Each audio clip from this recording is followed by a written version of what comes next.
Hi, everyone, and welcome back. It's Rachel. Today, we're going to talk about authenticity. And I can already feel half of you reaching for the skip button because authenticity is one of those words that's been said so many times by so many people in so many empty ways that it's almost stopped meaning anything. Be your authentic self, live your truth, show up as you, just be real. These phrases have become wallpaper. They sit behind the actual conversation, decorative and forgettable, while the real work goes undone. You can't open Instagram without somebody on a beach in linen pants telling you to be authentic. And the irony of receiving that message from a person who has clearly spent 40 minutes arranging the lighting is not lost on any of us. So I want to do something different today. I want to reclaim the word. I want to take it back from the influencers and the wellness industrial complex and put it back where it belongs, which is as a piece of genuinely important clinical and personal work.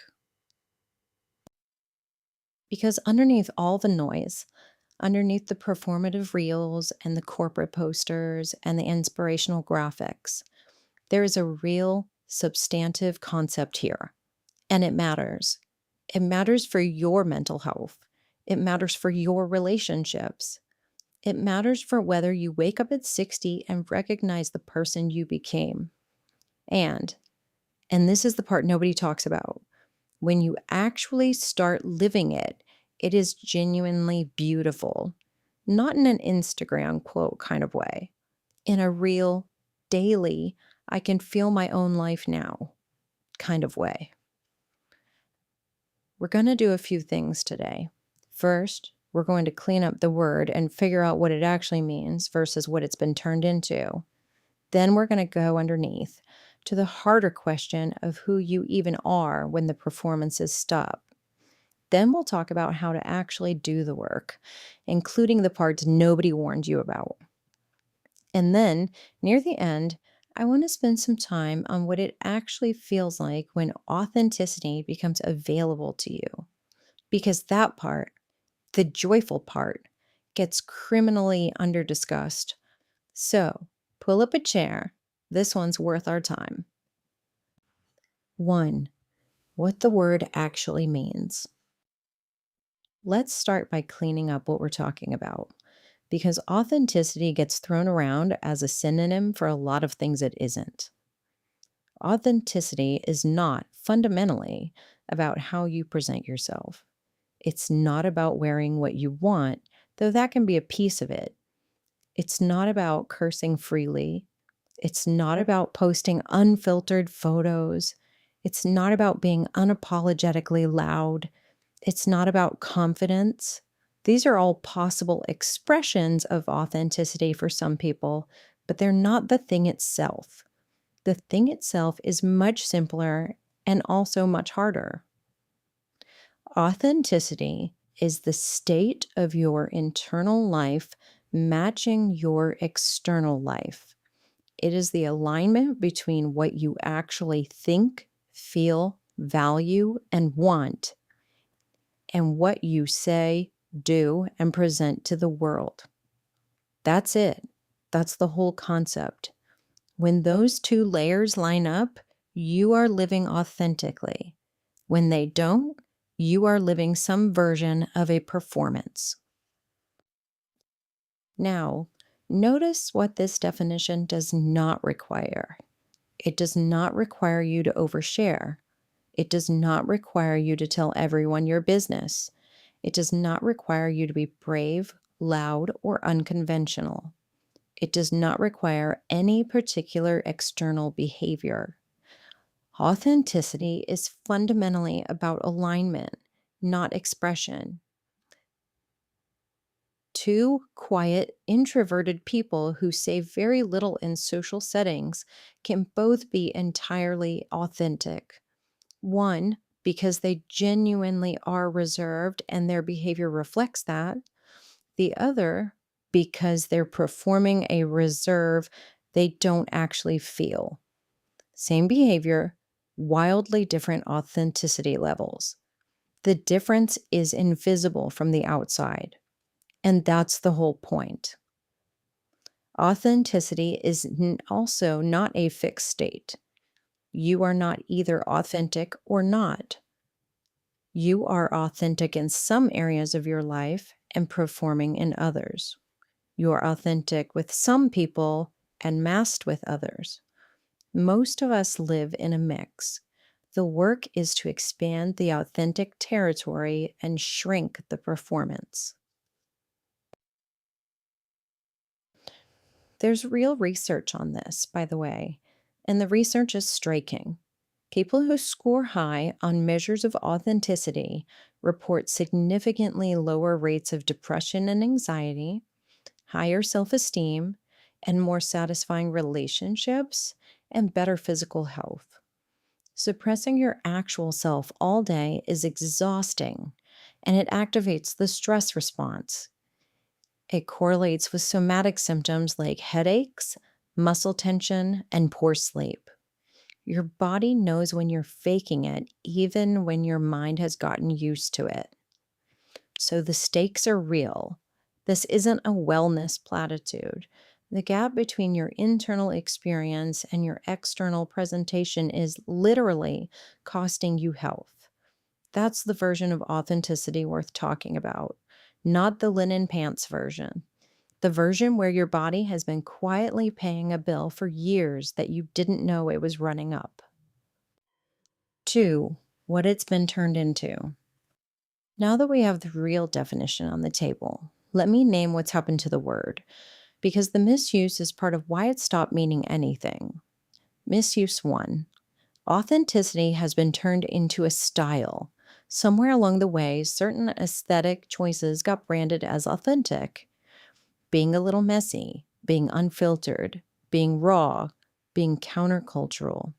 And the result is that you can now perform authenticity by adopting the right look. The carefully tousled hair, the deliberately imperfect photo, the studied casualness, the brand sponsored vulnerability. This is structurally the opposite of authenticity. Curating a self image specifically designed to read as uncurated is still curation. It's just curation wearing a costume. And the people best at it are usually selling something. Misuse 2. Authenticity has been confused with confidence. There's a common assumption that authentic people are loud, bold, and willing to say anything. So if you're naturally quieter, more careful, more measured, somehow you must be less authentic. This is nonsense. There are deeply authentic people who are also deeply private. There are loud people who are performing their entire lives. The volume of your self-expression has very little to do with whether your expressing matches what's actually inside of you. Misuse 3. Authenticity has been sold as a product. There are courses about it, conferences about it, coaching packages about it, workbooks about it, which is darkly funny if you think about it, because the entire concept is that you stop performing and start being yourself. And you absolutely cannot buy your way into that. Nobody can sell you a more authentic self because the authentic self isn't a product. It's what's left when you stop buying things to fix yourself. The wellness industry, bless it, has figured out a way to monetize the one concept that is definitionally unmonetizable. That's almost impressive. Misuse 4, and this one is the most important. Authenticity has been weaponized as an excuse for bad behavior. I'm just being real. I'm just keeping it 100%. I'm just being authentic. These phrases get used to defend cruelty, rudeness, oversharing, saying the harsh thing in the harsh way, refusing to be tactful, refusing to grow, refusing to develop the social skills that allow human beings to live near each other peacefully. And I want to say this directly. Authenticity is not the absence of social skill. Authenticity is not the absence of kindness. Authenticity is not the absence of consideration for other people. Authentic people can be tactful. Authentic people can hold their tongue. Authentic people can choose what they share with whom. Authenticity does not require you to dump every thought you have onto whoever is nearest. If somebody in your life says, I'm just being real every time they hurt someone, they are not being real. They are being unkind and using authenticity as a fig leaf. Those are different things. Real people know the difference. True authenticity includes the awareness that you are living among other humans who also have inner lives. The authentic move is sometimes saying nothing at all. The authentic move is sometimes choosing your timing. The authentic move is sometimes telling the truth gently rather than telling it loudly. None of that is inauthenticity. All of that is the skill of being a person. 3. The harder question underneath. Okay, we've cleaned up the word. Let me ask you the harder question now. If authenticity is the alignment between your internal life and your external life, between who you are and how you show up, then there's a question hiding underneath that almost nobody asks. Who are you? Not the version of you that was built to please other people, not the version that was constructed to keep you safe, not the version that learned very early what was acceptable to be and adjusted accordingly. The version underneath. Because here's the thing about being a human. Most of us did not arrive at adulthood with full access to our own inner lives. We arrived having spent 2 decades figuring out what other people wanted us to be and slowly becoming that. The performance was installed early. It became automatic. It became invisible to us. And the longer it ran, the harder it became to tell the difference between who we are and who we've been pretending to be. For a lot of people, the question, who are you, really is not a quick journaling exercise. It's a years-long excavation because the performance has been running so long that the performance feels like the self. And underneath it, there's somebody you barely remember. Let me give you the configurations that most reliably produce this kind of buried self. 1. Kids who learned that love was conditional, who figured out very early that being acceptable, easy, impressive, or useful was what got them love, and that being moody, complicated, or needy did not. These kids became whoever they needed to be. They got good at reading the room. They got good at adjusting. They got so good at it that by the time they were adults, they barely remembered what they actually liked or wanted, separate from what got them approved of. 2. Kids who grew up in unstable or volatile homes, where being noticed meant being vulnerable, and being vulnerable meant being a target. These kids learned to disappear, to take up no space, to have no opinions that could be used against them. The performance, for them, wasn't pleasing. It was invisibility. And invisibility is its own kind of mask. 3.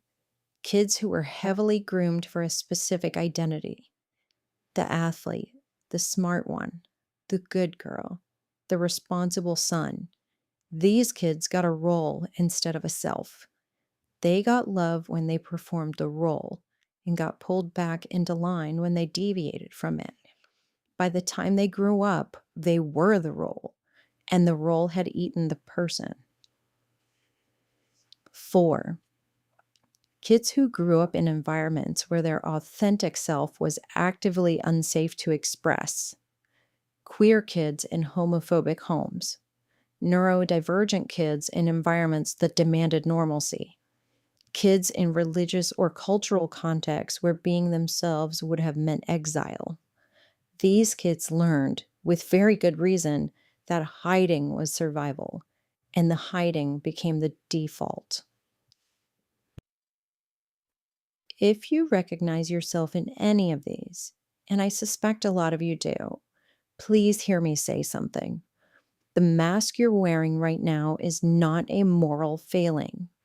It's a survival skill. It worked. It got you here.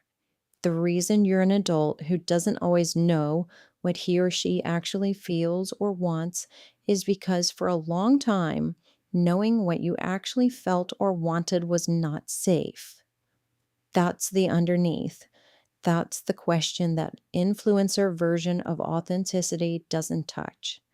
Because the influencer version assumes you know who you are, and the only obstacle is courage. For a lot of us, that's not the obstacle. The obstacle is that we genuinely don't know yet. We're not afraid to express the authentic self. We don't yet know what the authentic self contains. That's not a failure. That's an honest starting point. And the work from here is different than the work the wellness industry talks about. It's slower, it's quieter, it's more honest. It looks less like Instagram and more like sitting in your own company for long enough to start hearing the parts of you that have been waiting to be heard. 4. How to start finding the underneath. So, how do you do the actual work? How do you start to peel back what was put on you and find what was there to begin with? I want to give you some real practices for this. Not 5 steps, not a workbook, some honest, slow practices that, if you do them, will start to surface the parts of you that have been waiting. Practice 1. Notice what you're tired of. Your exhaustion is one of the most honest signals you have. If something in your life is draining you, a friendship, a job, a habit, a routine, a role you keep playing, that exhaustion is information. It's your body telling you that whatever you're doing is not aligned with whatever you actually want. The mask is heavy. The body knows. Most people override this signal because they think being tired is just how adult life is. Some of it is, but a lot of it's the weight of the performance. Start noticing where the exhaustion is coming from. Not what makes you tired in the I need a nap sense. What makes you tired in the I dread this sense. That's the data. Practice 2. Notice what you avoid. Avoidance is also data. If there's a person, a situation, a topic, a kind of conversation that you consistently dodge, there's something underneath it asking you for your attention. The avoidance is not the problem. The avoidance is the signpost. Behind it is something you've been refusing to look at, often because looking at it would require you to acknowledge something about yourself. Start noticing what you avoid, not to immediately fix it, just notice. The pattern is the doorway. Practice 3. Spend real time alone. Not alone with your phone, not alone with a podcast, not alone with the TV on in the background. Actual alone, with your own thoughts, with nothing to perform for, with nobody to please. For people who have spent their entire lives performing, this is often deeply uncomfortable because the performance does not have an audience and the body doesn't know what to do. There's a restlessness that comes up, a boredom, a vague anxiety. That discomfort is the sound of the performance running with nobody to perform for. Sit through it. Don't fix it. Don't fill it. Let it be there. The discomfort eventually settles, and underneath it, you start to find a voice you'd forgotten was yours. Practice 4. Pay attention to what you genuinely enjoy, not what you're supposed to enjoy, not what's impressive to enjoy. What you actually enjoy. When you're alone with nobody watching, what do you find yourself drawn to? What relaxes you? What makes you laugh? What do you reach for when you're not trying to impress anyone? These are pieces of the underneath. They might seem small, they might seem unimpressive. Doesn't matter. The point isn't to build a personality out of them. The point is to notice them, to start collecting the data of who you actually are when nobody is grading you. Practice 5. Test small, honest moves and see who stays. Once you've started to notice some of your actual preferences, say one of them out loud. Not all of them, one, to one person. Actually, I don't really like that restaurant. Could we go somewhere else? Actually, I'd rather not host this year. Actually, I don't think that joke landed for me. Small, honest moves. And then watch what happens. Most of the time, nothing happens. The other person says, "Oh, okay," and you discover that the catastrophe you were avoiding doesn't actually exist. Sometimes someone gets weird about it. Either way, you've learned something. You've started moving information from the inside to the outside. That's the work. It's small at first. It feels disproportionately scary. And that's because your nervous system has been protecting the performance for a really long time. And the performance is genuinely afraid of being dismantled. But every small, honest move you make, every actual preference you state out loud, chips away at the mask. And after enough of them, the gap between inside and outside starts to shrink. 5. The part nobody talks about, prerequisites. I need to talk about something that almost no one addresses when they talk about authenticity. And it's important enough that I'm going to give it its own segment. Authenticity has prerequisites. The most basic one is safety. You cannot fully drop the mask in an environment where dropping the mask will get you hurt. For example, if you're a queer person living in a household or workplace where coming out would cost you your housing, your job, or your family, the mask is not the problem. The mask is keeping you alive while you figure out the next move. Performing straightness or normalcy or whatever you're performing is a survival behavior. It is not inauthenticity in the sense we usually mean it. It is intelligent adaptation to a hostile environment. Another example. If you're in an abusive relationship and you have learned to perform calm, agreeable, easygoing to avoid setting off your partner, the mask is not your moral failure. The mask is your protective armor. The work isn't to be more authentic with your abuser. The work is to get safe enough to not need the armor. If you're at a job where being your full self would get you fired and you can't afford to lose the job, the partial self at work is not a betrayal of your values. It's a strategic choice in a survival situation. Authenticity is for safe contexts, or for context you're working to make safer, or for the slow building of a life that has enough margin that authenticity becomes possible. If you are listening to this episode and you're thinking, I can't just stop performing, it would actually be dangerous for me to drop the mask in my current life, you are not wrong. You're reading your situation accurately. The work for you is not to immediately become more authentic in your current setting. The work for you is to, one, build small pockets of safety where you can be more yourself, a friend, a therapist, a journal, an online community, the quiet hour alone. These pockets are where you start to remember what the authentic self even is, so that when conditions allow, you have something to work with.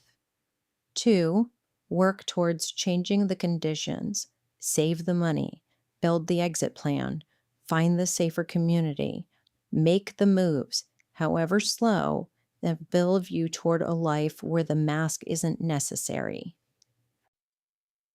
Three, be kind to yourself about wearing the mask in the meantime. The mask is not a character flaw. It's keeping you alive in conditions that haven't yet allowed for more. There's no shame in protecting yourself.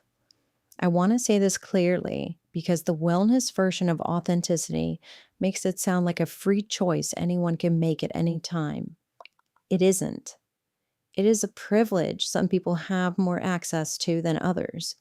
Acknowledging that is not weakening the concept, it's making it honest. You can want authenticity, you can be working toward it, and you can also be wearing whatever mask you need to wear today to survive what you're currently surviving. Both can be true at the same time. 6. What authenticity actually gives you. Now, I want to talk about what changes when authenticity becomes more available to you. And I want to do this differently than how most people talk about it, with more honesty about how good it actually feels. Because here's the thing the wellness industry undersells: the payoff isn't just less exhaustion, less anxiety, less faking. The payoff is also more aliveness, more joy, more presence, more of the actual lived experience of being a person instead of the muffled, dampened version you've grown used to. Let me walk you through what you might notice. 1. The exhaustion drops and you remember what it feels like to have energy. This is the first thing most people notice. When you stop running a continuous performance, you free up an enormous amount of bandwidth that was being spent on maintenance. The energy doesn't show up dramatically. It shows up as the day not eating you alive. You get to the evening and there's still some of you left over. You can enjoy dinner. You can have an actual conversation with someone you love. You can read a book and follow the sentences. You can think clearly. That's the first gift. Most of us forgot we used to feel like that. It comes back. 2. Your relationships start to feel real. When you stop performing, the people who are still around you are no longer in a relationship with the performance. They are in a relationship with you. And here's what that feels like when it's working. When you walk into a room and the people there know you and you know them, there's no costume between you. And you can sit down and just be. It's a quietness in the chest you didn't know was missing. It's the absence of low-grade dread before a hangout. It's laughing at a joke that's actually funny to you rather than performing a laugh because the joke was supposed to be funny. It's the deep relief of being able to relax in your own life. That experience, sitting in a room with people who actually know you, is one of the greatest pleasures of being a human. And most people who have spent their lives performing have never really had it. When you start to find it, even in small pockets, it changes what you think relationships are for. 3. Decision making gets dramatically simpler. This one surprises people. When you actually know what you value, choices become quick. Should I take this job? You know what you care about. You check the job against what you care about. You have an answer. Should I stay in this relationship? You know what you need. You ask whether this relationship provides it. You have an answer. Should I say yes to this invitation? You know what kind of evening you actually want. You check the invitation against it. You have an answer. The agony of decision making, the spinning, the asking everybody else what they think, the lists of pros and cons, much of that is what happens when you don't know what you want, separate from what other people want for you. When the authentic self comes online, the agonizing falls away. Decisions still take thought, but the foundation is firm. You're working from somewhere. 4, you start to actually like yourself. This is a big one. Most people who have been performing for a long time have a quietly complicated relationship with themselves. There's a part of them that knows the performance is exhausting, a part that resents the demand, a part that, on some level, doesn't fully trust the person they're presenting. It's hard to like yourself when you suspect you're a fraud, even when the fraud is socially rewarded. When the authentic self emerges, you start to meet a person who is actually likable. Not perfect, not polished, but coherent. Somebody whose actions match their values. Somebody who tells the truth, even quietly. Somebody you'd want to be friends with if you met them. Being friends with yourself is one of the most underrated experiences in human life. Most of us are not. Most of us are roommates with a stranger we never quite choose. Authenticity is what closes that gap. The person you're stuck with becomes a person you actually enjoy. 5, you become genuinely interesting. Here's a side effect nobody warns you about. The authentic self is interesting in a way the performed self never is, because the authentic self has actual opinions, actual preferences, actual stories, actual quirks. The performed self has only the smooth, defended surface of whoever he or she is trying to be. When you're authentic, conversations get better. People want to talk to you longer. You bring something real into a room and people respond to it because most of them are also tired of small talk and curated personas. You become the friend people want to call, not because you're impressive, because you're there. 6, time slows down a little. This one's a little harder to describe, but it's real. When you stop performing, you're actually present in your own life, and presence changes the texture of time. The afternoon doesn't disappear in a blur. The conversation doesn't end without you remembering it. The walk doesn't pass without you noticing the trees. Performance is, among other things, a kind of dissociation. You're not fully in your body while you're doing it. When the performance lifts, you come back into your own life.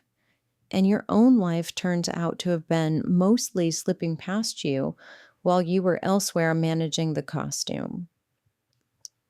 Coming back into your own life is one of the deepest gifts of this work. The Tuesday afternoon you've been half living, half performing through your whole adult life, you start to actually live it. And it turns out a Tuesday afternoon, lived fully, contains a surprising amount of life. 7, what changes when more of us do this? I want to widen out for a few minutes because authenticity is most often talked about as a personal practice, and it is. But the personal practice has consequences that ripple outward, and I think those consequences are worth naming. When more people live authentically, things change. At the level of culture, at the level of institutions, at the level of what's possible between human beings. First, the collective exhaustion drops. Every person performing all day costs the culture something. Multiply that by a population, and you get a society that is, on average, depleted, burned out, cynical, mentally and physically tired in ways that don't have a single cause, because the cause is everybody pretending all the time. When more of us drop the performance, even a little, the ambient fatigue starts to lift. Conversations get easier. Workplaces get less brittle. Public spaces feel a little safer to be in. You can feel the difference walking into a room where people are real. Second, public discourse improves. A lot of what's wrong with public conversation right now is that everybody is performing certainty they don't have, performing positions for an audience, performing outrage on cue. The result is a culture that can't actually talk about anything because nobody is really there in the conversation. They're all calibrating their next move. When people start showing up authentically, meaning willing to say, I don't actually know, or I changed my mind, or I'm not sure how I feel about that yet, the quality of public conversation improves dramatically. Authenticity makes nuance possible. Authenticity makes admitting uncertainty possible. Authenticity makes changing your mind possible. None of those things are possible inside a culture of performance. And the absence of all three is one of the major reasons our public life feels so broken. Third, institutions become more trustworthy. When leaders perform constantly, saying things they don't believe, projecting strength they don't have, defending positions they secretly suspect are wrong, the institutions they lead become hollow. People can feel it. Trust collapses.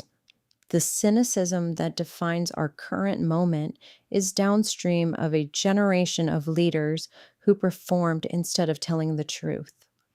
Authentic leadership doesn't mean perfect leadership. It means leaders who can admit error, who can name uncertainty, who can change course publicly without losing their authority. It is the rarest skill in public life and the one most desperately needed.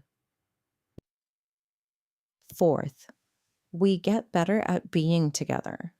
Most of the hardness of modern social life comes from the gap between who people pretend to be and who they actually are. When that gap closes, friendships get easier, romantic relationships get easier, family gatherings get easier. Not because people stop being difficult, people are difficult, but because the difficulty becomes legible. You know what you're dealing with. You can respond to a real person instead of negotiating with a moving target. Authentic culture is not a polite culture. It's not necessarily a peaceful culture, but it is an honest culture. And honest culture is what allows actual repair, actual love, actual long term connection. Performed culture cannot do any of those things. The connections it produces are always brittle because the connections were to performances rather than to people. None of this happens dramatically. There's no movement, there's no revolution. There's just the slow drift, person by person, of more people deciding to stop pretending, and the slow improvement across decades of what it feels like to live among humans. That is the societal payoff. Not loud, not visible, real. 8. The beauty of it. I want to take a few minutes to talk about something I think gets missed in almost every conversation about this: the beauty of actually living as yourself. Not the functional payoff, not the lower depression scores, not the improved relationships. Those are real. But underneath all of those, there's something else, something the wellness language can't quite reach. and I want to try to reach it. There is a quiet, profound beauty in being the person you actually are. Let me try to describe what I mean. There's a moment somewhere in this work when you catch yourself doing something because you want to, not because you should, not because somebody's watching, not because it's impressive, but because you wanted to, so you did. And there's a small, surprised joy in it, like meeting an old friend you forgot you had. There's a moment when you say a thing you actually mean out loud to a person who actually hears it. And the relief is so complete that you almost don't recognize the feeling because it's been so long since you've had it. There's a moment when you laugh, a real laugh, surprising yourself at something that struck you as funny. And you realize you can't remember the last time you laughed like that because the laughs of the past few years have mostly been performed, and this one wasn't. There's a moment sitting alone when you notice you're no longer waiting for somebody else to come and rescue you from your own company. You are, in fact, fine. You are, in fact, somebody you like to spend time with. That recognition is one of the great quiet accomplishments of being human. There's a beauty in being known, not by everyone, that's not the point, by a few people, by the right people, by the friend who actually sees you, the partner who actually meets you, the child who knows the real version of their parent. Being known by even one person fully in this lifetime is one of the most precious things a human can experience. And it is impossible if you're performing. Performance prevents being known by definition. Authenticity is the door. There's a beauty in coherence, in your inside matching your outside, and knowing that the person you present to the world is the same person you are when you're alone. The lifelong, low grade dissonance of being two different people at once, the performer and the watcher, finally quiets. You become one person. That sounds small, but it isn't. It's enormous. There is a beauty in your own face. People who've been performing for a long time often have a very complicated relationship with their own reflection.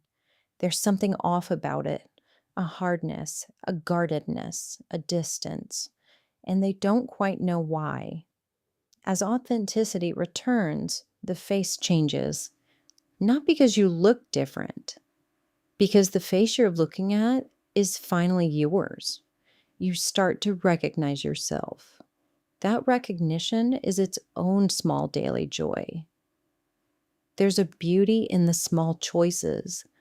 Wearing something you actually like, listening to the music you actually love, reading a book that interests you instead of one that would impress somebody if they saw it on your shelf, eating what you actually want for lunch, going to bed when you're actually tired, saying yes to what you actually want and no to what you don't. Each of these is a tiny act of authentic living, and each one is its own quiet gift. The accumulation of them is a life. And there is a beauty in finally being the person who was always there, the person who is buried under the mask, the person who's been waiting, sometimes for decades, for you to come back and find him or her. When you do, when the work begins to land, when the alignment begins to hold, you meet her or him, and the meeting is the most important reunion of your life. They have been waiting a long time. They are glad you came back. That's the beauty nobody talks about. That's the part the influencers can't sell. That's the part you can only know by doing the work. slowly, over years, until the person you are and the person you present become the same person. It is, I think, one of the most worthwhile things any of us can do with our lives. 9. Closing. Let me bring this home. Authenticity has been hollowed out by a culture that turned it into wallpaper. The word has been used to sell things, to justify cruelty, to brand a style, to perform humility. The wellness industry got hold of it and squeezed it until almost nothing was left. But underneath all of that, the original concept is real and worth keeping. It's the alignment between who you are and how you show up. It's the steady, lifelong work of closing the gap between your internal life and your external life. It is not a posture. It's not an aesthetic. It's not a course you can buy. It's what happens when you stop spending energy performing and start spending it living. And for those of us who learned very early that being acceptable was more important than being known, this work is slow. It is years. It is decades sometimes. The performance was installed before we knew we were learning it, and it doesn't come off quickly. Be patient with yourself. The mask did not arrive overnight, and it will not lift overnight.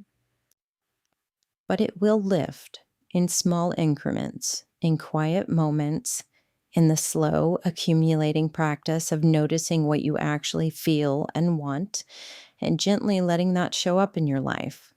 Not all at once, not in dramatic acts of liberation, in daily, repeated, mostly invisible choices to be slightly more honest than you were yesterday.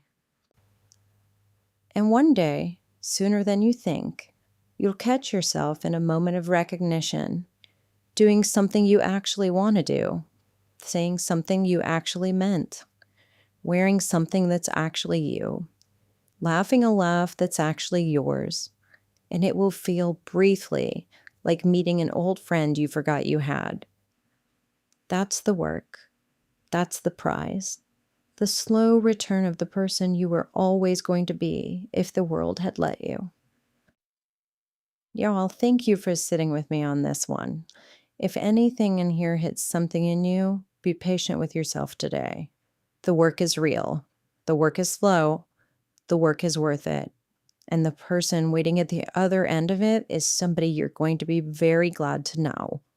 Send this to somebody who needs it, including, maybe, yourself. Take care of yourselves, and when you can, take care of each other.